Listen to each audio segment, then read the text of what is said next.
নমস্কার বন্ধুরা, বেঙ্গলি কিচেনে আপনাদের সকলকে স্বাগত। আজকে আমরা বাসমতি চালের বাসন্তী পোলাও রেসিপি বানাবো।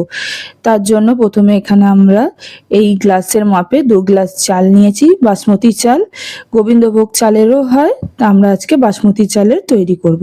প্রথমে চালটাকে 3 থেকে 4 বার এইভাবে কষলে কষলে ভালোভাবে ধুয়ে নিতে হবে।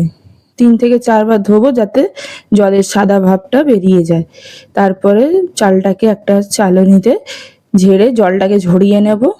জলটা পুরো ঝরে যাওয়ার পর তার মধ্যে একটা গামলায় নিয়ে একটু দেবো হলুদ গুঁড়োটা বাসন্তী রং আনার জন্য। তার মধ্যে দিলাম 1 চামচ গরম মশলা, একটুখানি গ্রেট করে রাখা আদা, একটু সাদা তেল আর স্বাদ অনুযায়ী একটু লবণ দিয়ে ভালো মতন চালটার মধ্যে মিক্স করে এইটাকে কিছুক্ষণ রেস্টে রেখে দেব। ভালোভাবে মিক্স করে নিয়েছি, দেখুন কি সুন্দর চালের কালারটা হয়ে গেছে। যেই গ্লাসে আমরা 2 গ্লাস চাল নিয়েছিলাম সেই একই গ্লাসে 4 গ্লাস জল নেব। চাল যদি 1 গ্লাস হয় তাহলে জল হবে 2 গ্লাস বা ডবল, মানে 2 গ্লাস চাল নিয়েছি বলে 4 গ্লাস জল। কড়াইতে তেল গরম করে প্রথমে এখানে আমরা কাজু কিশমিশ ভেজে নিলাম, এটাকে লাল করে ভেজে তুলে নিলাম। তার মধ্যে দিলাম গরম মশলা ফোড়ন, লবঙ্গ, দালচিনি এবং এলাচ।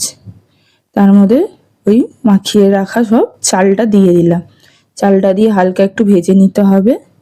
তার মধ্যে সেই 4 গ্লাস জলটা হালকা উষ্ণ গরম করে তারপর চালের মধ্যে জলটা দিয়ে ভালো মতন মিক্স করে নিতে হবে।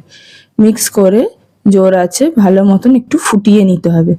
যখন জলটা কিছুটা কমে যাবে, যেমন মানে ধরুন 50% চালটা কুক হয়ে যাবে, তখন আমরা এর মধ্যে দেব কাজু এবং কিশমিশ এবং স্বাদ মতন চিনি।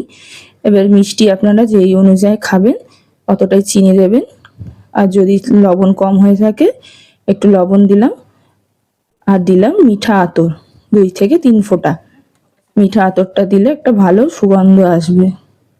এখানে আমার চালটা এখন 50% কুক হয়েছে, এই জন্য এখন আমি এটাকে ঢাকা দিয়ে আরও প্রায় 5 থেকে 10 মিনিট রান্না করে নেব।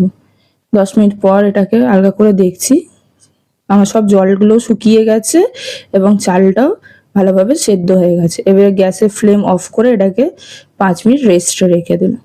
ঠান্ডা হয়ে যাওয়ার পর দেখুন কি সুন্দর চালগুলো একেবারে ঝরঝরে এবং একটার সাথে একটা কিছু গায়ে লেগে নেই এবং গোটা গোটা চালগুলো রয়েছে। এটাকে আমি মটনের সাথে সার্ভ করেছি, আপনারা যে কোনো রেসিপির সাথে সার্ভ করতে পারেন। ভিডিওটি